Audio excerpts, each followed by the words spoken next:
levar seu pensamento a Deus, ao nosso Mestre Jesus.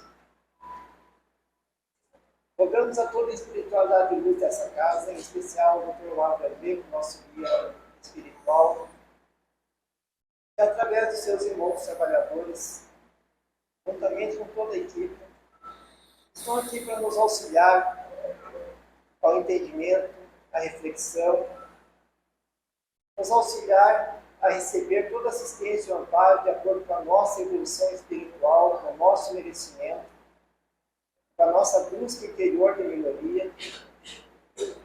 Então, com essas palavras, com esse sentimento, com essas energias que aqui estão sendo manipuladas, convido a todos a se conectarem com a espiritualidade de luz, através da oração, através do pensamento elevado, a fim de que as palavras que aqui serão proferidas sejam tocadas em seus corações, assim como sejam levadas aos seus lares, a fim de amenizar os desafios que cada um enfrenta perante o nosso processo evolutivo.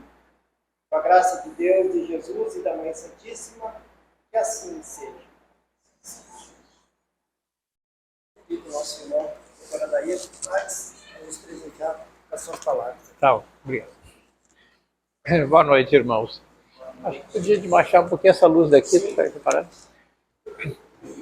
É sempre um prazer estar aqui nesta casa e hoje eu peço a permissão do Divino Mestre Jesus, a proteção dos mentores espirituais desta casa e a inspiração do Dr. Bezerra de Menezes, que é o nosso patrono, para fazer uma conversa com você sobre esse tema que tem muito a ver com o nosso trabalho em saúde. Esse termo, a lei do retorno, está impressa no Livro dos Espíritos, no capítulo das provas e das questões 258 a 273. Normalmente a gente define a lei do retorno com essa expressão que vocês todos conhecem. O plantio é livre, mas a colheita é obrigatória. Então a lei do retorno seria a volta proporcional àquilo que nós realizamos. Alguns chamavam esta lei de lei da ação e reação. Essa lei, esse nome foi copiado da física, não é exatamente assim que acontece a lei do retorno dentro da ótica da doutrina espírita. Porque a lei do retorno é assim, né? Quando um corpo, quando emitimos uma força sobre um corpo, ele responde com uma força de igual intensidade, porém de sentido contrário. A lei da ação e a reação, ela é instantânea. Eu ajo e a reação é instantânea. Na lei do retorno, não. A reação não precisa ser imediata, e raramente é imediata. Ela pode demorar séculos para retornar da forma que nós merecemos. Eu prefiro esse outro nome aqui, ó, lei de causa e efeito. Partindo do princípio que nessa vida nada ocorre ao acaso, então todas as coisas que nos acontecem, de bom ou de aparentemente ruim, está relacionado com alguma causa anterior. Tá? E essa causa normalmente são as nossas atitudes em momentos anteriores da nossa existência. Outra coisa que eu quero lembrar a vocês, quando se fala assim, lei do retorno, a gente sempre imagina assim, eu fiz coisas erradas, eu matei, eu sacanei, eu judiei e tal, e agora eu estou pagando por conta daquilo que fiz. Não é só assim. A lei do retorno não vale apenas para as coisas ruins que a gente faz. Ela vale muito, principalmente para as coisas boas. Então, se eu pratico coisas boas, né, éticas, morais, dentro dos princípios doutrinários, eu vou colher também benefícios em proporção às minhas atitudes. Então ela não vale apenas para as coisas erradas. Na prática, né, a gente fala mais nas coisas erradas que faz como causa, né, dos efeitos que a gente colhe atualmente.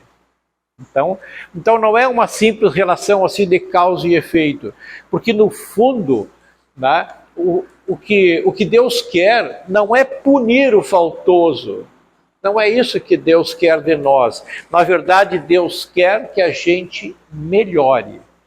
E por conta disto é que nós estamos submetidos ao longo da nossa existência às provas e expiações. Não é à toa que nós chamamos esse planeta, no momento em que ele está vivendo, um planeta de segundo nível de provas e expiações. Vocês lembram a diferença entre uma prova e uma expiação? É quase a mesma coisa, mas a gente considera assim na prática. Ó. As provas, a gente mesmo escolhe quando vem para cá. Geralmente são pessoas esclarecidas, né, que pedem para receber determinadas provas para atingir mais rapidamente o resgate dos erros cometidos. Então, geralmente a prova é escolhida e a expiação não. Na expiação, às vezes, os indivíduos são tão broncos e tão ásperos que não têm condições de escolher o tipo de prova que vai ser submetido. Então, a turma lá de cima diz, não, tu vai, né, para passar tal e tal situação. Geralmente é um pouco desastrosa, complicada, mas isso é imposto. Então, é uma expiação. Na prática, não faz muita diferença, né, entre provas e expiações. Eu gosto muito deste quadro aqui, porque está relacionado com a medicina. Tem um mentor espiritual que eu gosto muito, o Ramatiz, e o Ramatiz diz assim, o câncer é o karma do prejuízo ao próximo. Ele quer dizer que os indivíduos que hoje têm câncer, e é uma doença para lá de comum nos tempos atuais, um dia, lá atrás, em vidas passadas, prejudicaram gravemente alguém, ou mais de uma pessoa. E por conta desse erro que ele cometeu lá, ele nasce marcado na sua alma e no seu código genético com a alta probabilidade de ter nessa atual existência uma doença grave como um câncer, como uma forma dele drenar para o corpo as imperfeições, os defeitos e as manchas que ele traz na alma. Isto seria a aplicação mais pura da justiça divina, é a lei do retorno. Aprontou, judiou, matou, prejudicou. Então, hoje ele vai passar por uma situação difícil, complicada, como uma doença dessa natureza, como uma aplicação da justiça. Então, eu pergunto para vocês, se o indivíduo nasceu com um código genético para ter um determinado câncer, ele fatalmente vai ter esse câncer? E aqui é um outro aspecto médico muito interessante. Né? Quando o indivíduo nasce marcado para ter uma determinada doença dessas kármica, e o câncer é uma doença kármica, ele tem que nascer com o gene para aquele tipo de tumor. Então, se eu tenho que passar nessa atual existência por um câncer de próstata, eu tenho que ter na minha genética o gene para câncer de próstata. Então, ou o gene foi modificado durante a minha embriogênese, ou então o que é mais comum, eu tenho que nascer numa família onde o gene para câncer de próstata está presente. Não posso contrariar a biologia. Então aí ele nasce naquela família porque ali está presente o câncer na sua expressão genética. Bom, então eu pergunto, é uma situação fatal que vai ter? Não. Aí entra uma outra situação muito interessante. É um fenômeno de balança. Por um lado, eu tenho a justiça que me impõe a necessidade de uma doença drenadora dessa natureza, por conta da lei do retorno. Mas, por outro lado, existe a misericórdia divina. Então, vejam, aquele indivíduo que tem um código genético para uma doença grave dessa natureza, durante a sua atual existência, praticou atitudes corretas, no bem, na caridade, na justiça, na aceitação, no amor incondicional. Quer dizer, ele praticou ao longo da sua existência todas as coisas boas. Então, por conta dessas atitudes mentais, desses pensamentos corretos, ele desenvolve aquilo que o André Luiz chamava de bióforos. Está lá em Missionários da Luz. Os bióforos, diz o André Luiz, são substâncias, provavelmente proteínas, que os pensamentos geram no citoplasma das células, e esses bióforos entram dentro do núcleo da célula e atuam sobre a manifestação do gene. De tal forma, veja bem, se às custas dos pensamentos corretos, das atitudes corretas, éticas, morais, eu criar no meu citoplasma bióforos positivos, eu posso, através deles, alterar a expressão do gene, e aquilo que deveria ser um câncer de próstata, por exemplo, pode ser uma hiperplasia prostática benigna. Aquilo que poderia ser um câncer de mama pode ser um adenoma benigno de mama. Tá? Então eu mudo a expressão do gene em função dos meus pensamentos e atitudes. Claro que se eu criar bióforos do tipo negativo a partir de pensamentos errados e atitudes erradas, eu vou atropelar isso aqui e fazer com que ele se manifeste na sua plenitude. Daí a importância dos nossos pensamentos e das nossas atitudes.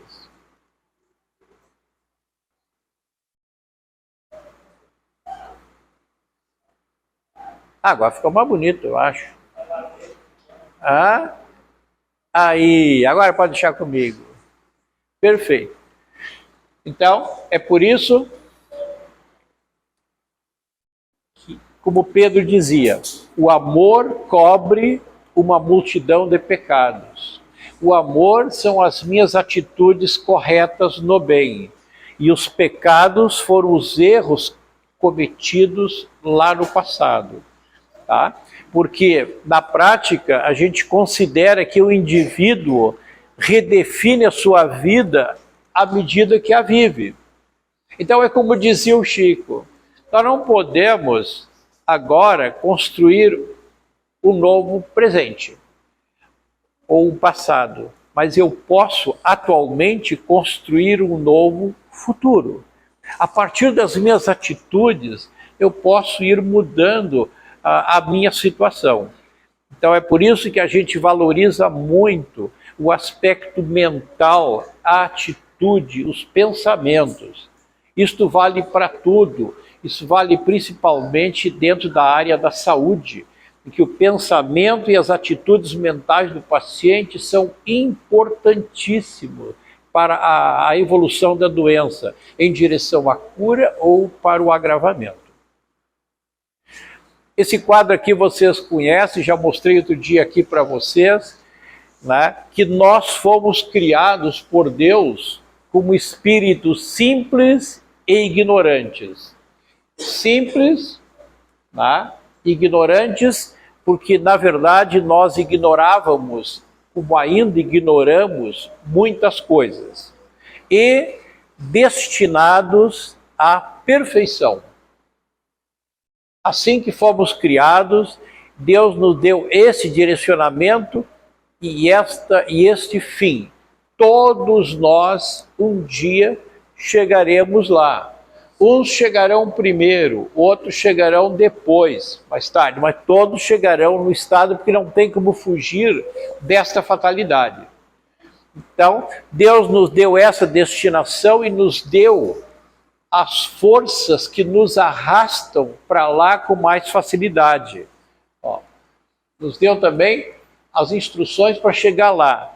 São as atitudes do bem, tá? O perdão, a caridade, né, a aceitação, a compaixão, o amor ao próximo, são as forças que nos arrastam com mais facilidade em direção à perfeição. mas ele nos deu também uma outra força extremamente poderosa, mas extremamente perigosa, que é o livre-arbítrio. Livre-arbítrio que nos permite fazer o que nós quisermos, tá? E manifestar livremente o nosso instinto. E aqui que está a questão. Se no uso do meu livre-arbítrio eu tomar atitudes que são coerentes com essas forças que me arrastam para lá, então eu progrido em direção à perfeição com o mínimo de sofrimento, com o mínimo de dor ou de problemas. Mas, se no uso do meu livre-arbítrio eu tomar atitudes que são opostas a essas aqui, eu crio um desequilíbrio energético que vai se refletir sobre o meu corpo, abrindo as portas para o adoecer. Tá? Então imagine assim, ó, bem como o Bach dizia, Eduard Bach, todas as doenças são consequências dos nossos defeitos da alma. Defeitos, dizia o Bach, que a maioria de nós temos. Medos, saudades, ciúmes, inveja, preconceito, intolerância, mágoas, ódios, rancores, e ele desfiava 38 defeitos que a gente pode ter. Pois bem, esses defeitos aqui, ó, se opõem às forças do bem que nos arrastam para lá, causam um profundo desequilíbrio de ordem energética no nosso perispírito, e isto se reflete sobre o corpo através dos meridianos de acupuntura e através dos chakras. E aí fragiliza determinados órgãos que então adoecem. Eu vou dar um exemplo para vocês. Os chineses, há 5.000 anos atrás, diziam com todas as letras que os sentimentos e as emoções perturbam a energia que circula nos meridianos de acupuntura. E diziam assim, ó, o medo, como um sentimento negativo extremamente frequente, ele debilita a energia que circula no meridiano do rim e que, portanto, leva a energia de sustentação do rim. Quer dizer, as pessoas cronicamente com medo, e somos muitos assim, têm o rim e os órgãos que dependem da energia dele debilitados e facilmente pode adoecer nesse órgão. Diziam assim, a preocupação, que é um sentimento para lá de comum, tá? Também negativo, este debilita a energia de sustentação do estômago. Portanto, as pessoas cronicamente preocupadas, e muitos de nós somos, têm o estômago fragilizado e por isso facilmente adoecem ali com gastrite, com úlcera, com problemas de estômago. E assim vai. Eles desfiavam vários sentimentos negativos e as repercussões energéticas sobre o corpo. Por exemplo, o ódio, o pior de todos os sentimentos negativos que se pode ter, ele debilita a energia de sustentação do fígado. As pessoas cheias de ódio, de mágoa, de rancor, podem adoecer com mais facilidade a nível de fígado. Cuidado, tá? Bom, na pergunta 459 do Livro dos Espíritos, tá? Kardec pergunta aos espíritos: influem os espíritos em nossos pensamentos e em nossos atos? Outros traduzem assim: existe alguma influência do mundo espiritual sobre este mundo material? E a resposta claríssima: muito mais do que imaginas. Influem a tal ponto que de ordinário são eles que vos dirigem. Tá? Então nós estamos sempre submetidos a uma influência do mundo espiritual. Sempre. Tá? Então, se aqui nesta sala nós somos 50 pessoas encarnadas, pode ter certeza que tem umas 3 ou 4 vezes mais de desencarnados. Estão todos aqui juntos. Uns estão para ajudar, outros estão para atrapalhar, tá? Mas estão por aqui, tá? Ouvindo essa conversa, muitos aproveitando, muitos são trazidos para cá, pela turma de lá, para ouvirem as explanações e tentarem tomar consciência do que estão vivendo do outro lado. Mas o que eu quero dizer é que o mundo espiritual interfere poderosamente sobre os nossos atos. Imagina essa figurinha aqui, ó. Quem já não enfrentou uma situação dessas? Eu tenho que tomar uma atitude, tá? Alguma situação complicada. E aí tem um anjinho do lado de cá que me diz assim, perdoa, deixa passar, não foi nada, não foi por querer, foi sem querer e tal. E tem um diabinho do outro lado, não, pega, aperta, torce, ferra, tem que arrebentar com o cara. Então eu fico naquele jogo, né? Faço isso ou faço aquilo. Esta briga de atitudes, de um jeito ou de outro, pode ser uma briga interna. É a minha consciência que está no jogo. Eu que estou pensando, será que eu faço isso, né, de acordo com os princípios éticos, doutrinários, morais, ou tomo uma atitude mais rebelde por aqui? Então é uma coisa minha. Mas existe também a turma aqui de fora, que também entra no jogo, aquilo que o Kardec falou ali. Tá? Então tem entidades espirituais aqui fora que vão reforçar a minha atitude, tá? Forçando para um determinado ação ou para outra. De tal forma que se eu tiver um pensamento forte para as coisas boas, atitudes corretas, a turma do bem se aproxima. Reforça a minha ideia. Mas se eu tiver pensamentos para o mal, para prejudicar alguém, a turma do mal se aproxima para reforçar o meu pensamento. Então, não é à toa que Cristo dizia, nas situações críticas como esta, nós devemos vigiar e orar. Tá? A oração entende por quê, mas vigiar o quê? Vigiar os nossos pensamentos. Porque são eles que vão fazer a ligação com este ou com este grupo de espíritos. Tá? Então nós temos que estar sempre policiando o nosso pensamento, porque é ele que faz o link, ele que faz a sintonia com as entidades do bem ou as entidades do mal. Tá? Mas, independente de ser uma atitude tomada sozinha ou influenciada por essa turma, a atitude final é o uso do meu livre-arbítrio. A atitude fui eu que tomei. Então, se eu me deixei influenciar, né, pelos espíritos ruins, né, eu falhei no meu compromisso de firmar pé, evitando a tentação. Tá? Como está lá na oração dominical, não nos deixei cair em tentações. Então eu falhei, né? E por isso eu errei. E por conta desse erro, um dia alguma coisa pode acontecer comigo. Bom, a lei do retorno tem uma aplicação automática e imediata? Não. Isso que eu queria explicar para vocês. Ó. Então, o indivíduo errou praticando o mal.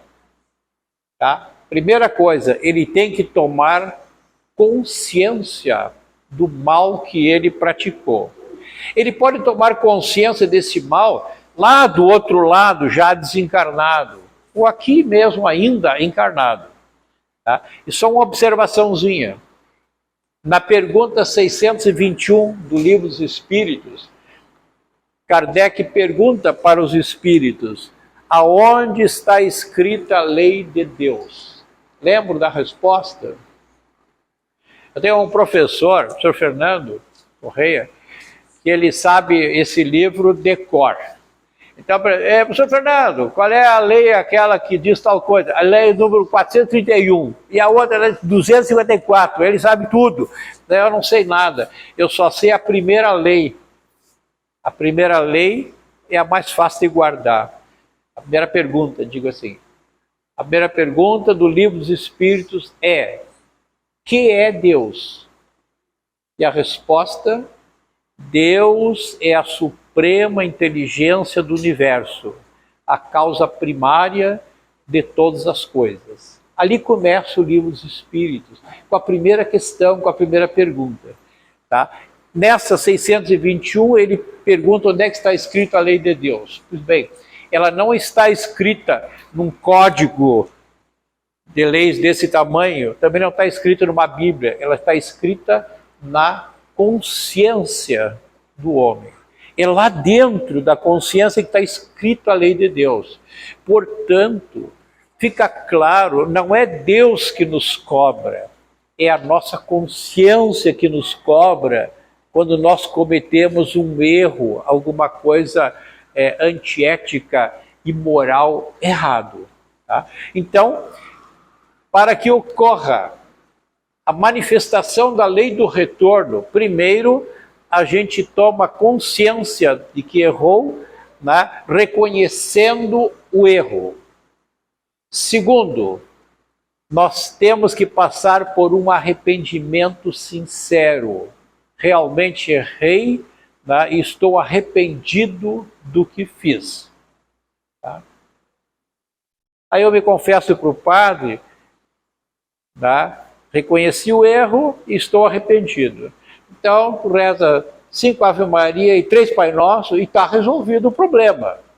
Não, não está resolvido o problema. Falta o terceiro compromisso, que é o mais importante, dentro da nossa visão da doutrina espírita. Falta a reparação do erro e do prejuízo que nós provocamos.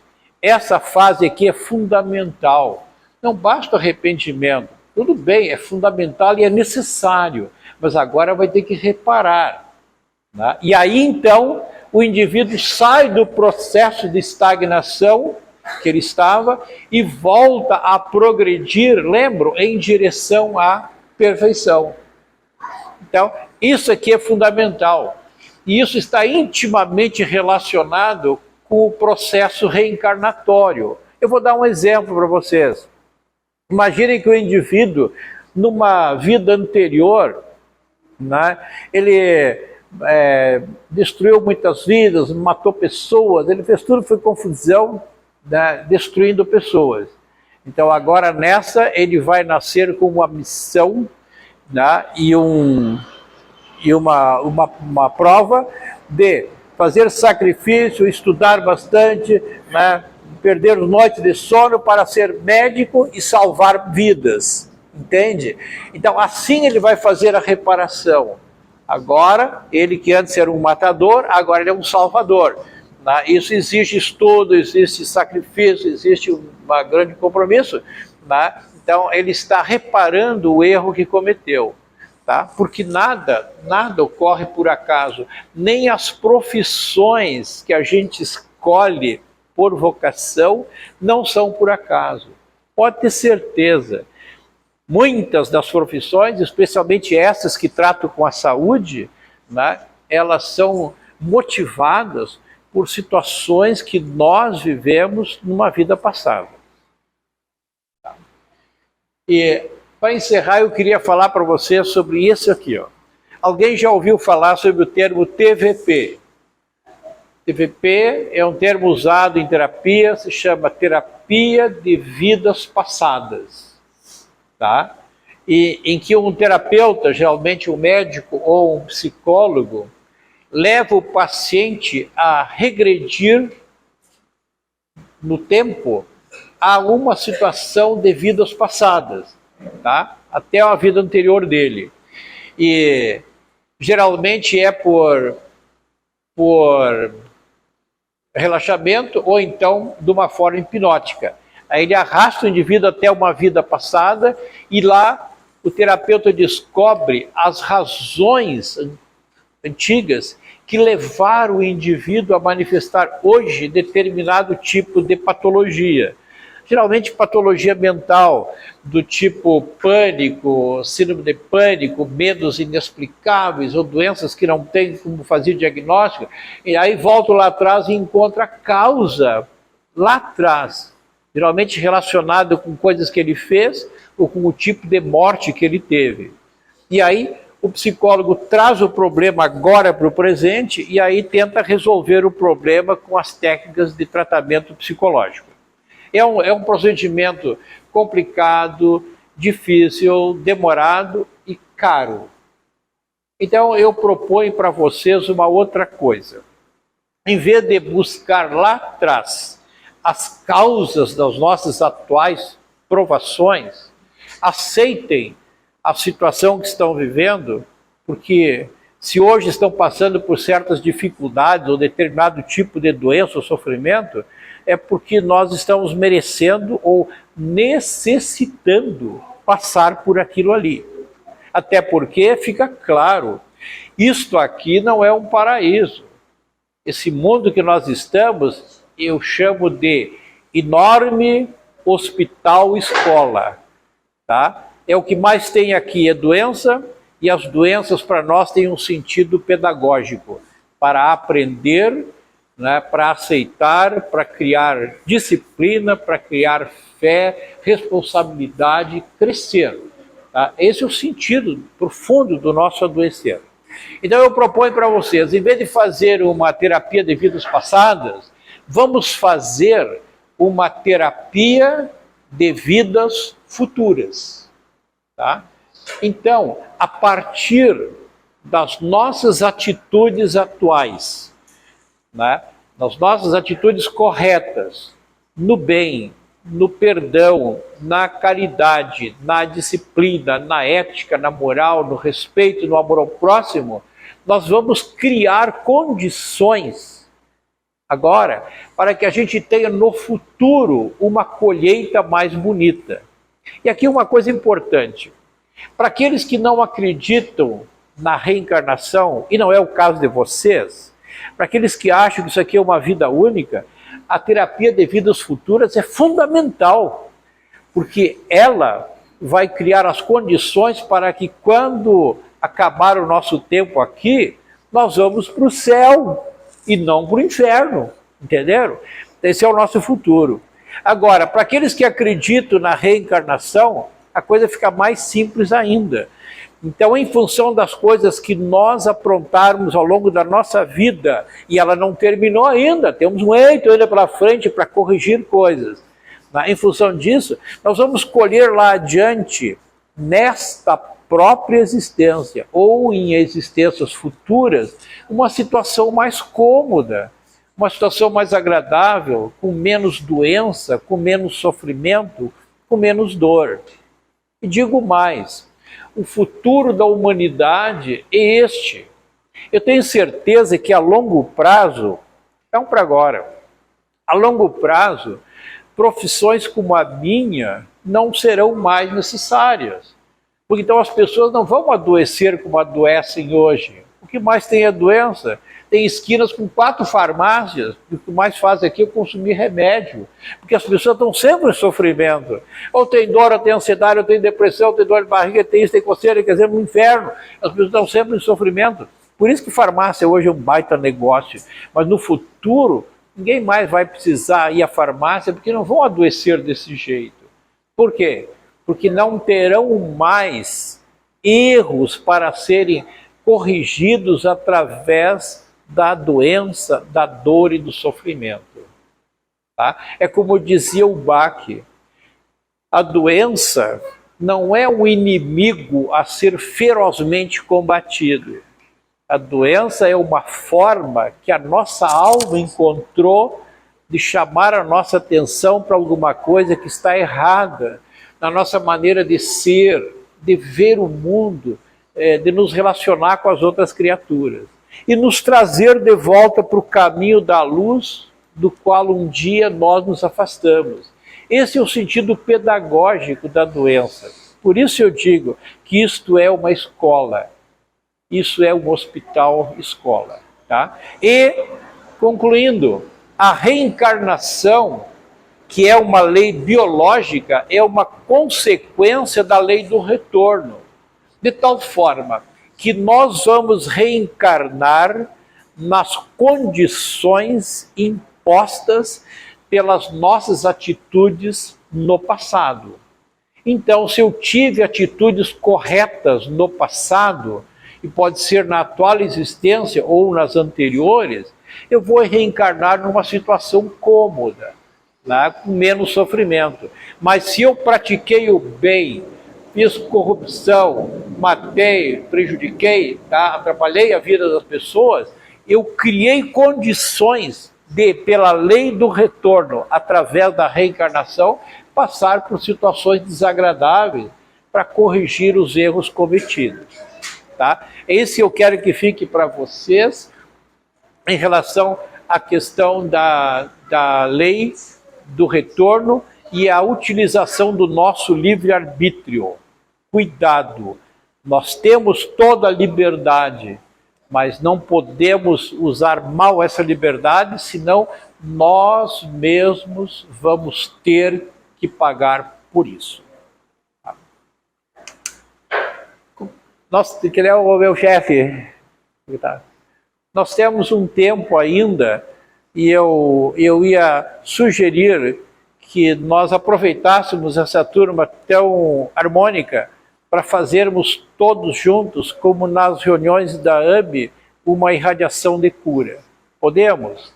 Depois encerro e aí tu encerra. 5 minutos.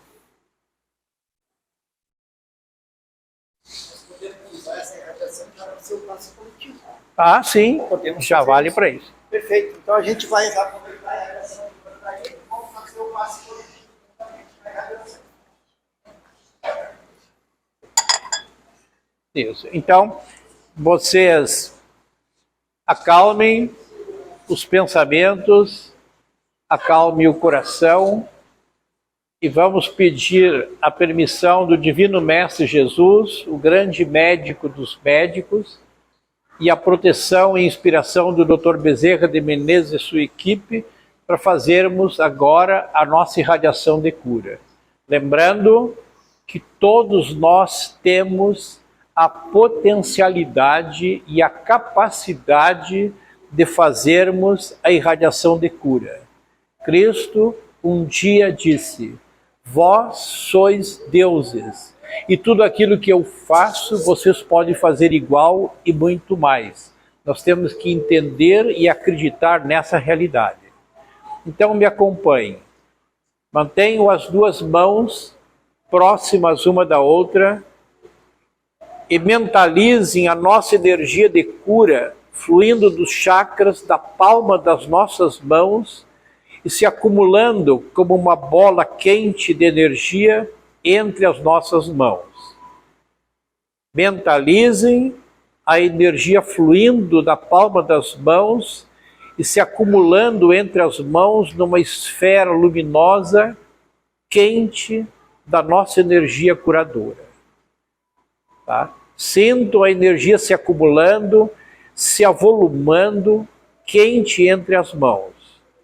E agora eu peço que vocês mentalizem uma pessoa que vocês querem ajudar. Pense num parente, num amigo, numa pessoa enferma que vocês vão ajudar com essa energia. No momento em que vocês pensam fortemente nela, o perispírito dela se irradia até aqui e vai se colocar na frente de vocês. Aquela pessoa amada que vocês querem ajudar, pensem nela, fixem na mente dela e ela será arrastada em perispírito aqui junto de nós, mantendo a nossa concentração na energia entre as mãos, quente, forte, poderosa, e mentalizando a pessoa aqui na nossa frente. Agora eu quero que vocês entreguem essa energia para o perispírito do nosso paciente. Imagine a energia de vocês entrando no perispírito do paciente, iluminando todo o seu perispírito e depois passando ao corpo físico e se localizando especialmente nas zonas que estão enfermas. E agora, pelas mãos milagrosas do Dr. Bezerra de Menezes, a energia será canalizada para os órgãos enfermos, destruindo as células tumorais, destruindo as bactérias e os vírus, né, corrigindo as deformidades, corrigindo as degenerações e permitindo que as células saudáveis se multipliquem e ocupem o seu lugar. Continuem mentalizando a energia fluindo de vocês e entrando no perispírito e no corpo do nosso paciente. E agora nós suplicamos ao Mestre Jesus que nosso paciente possa merecer a graça da recuperação em função do seu e do nosso merecimento. Agradecemos também ao Dr. Bezerra de Menezes e sua equipe pelo amparo, pela ajuda e pela inspiração que nos deu nessa hora. E suplicamos que a suprema inteligência do universo, o nosso Pai Celestial, derrame sobre nós as suas luzes, de tal forma que nós possamos recuperar a energia doada e possamos sair daqui muito melhor do que quando chegamos. Pedimos também que o Mestre Jesus permita que nossos mentores amados nos conduzam sempre pelo caminho da honestidade e do amor, porque do amor nasce a caridade, a justiça e a paz. Que assim seja.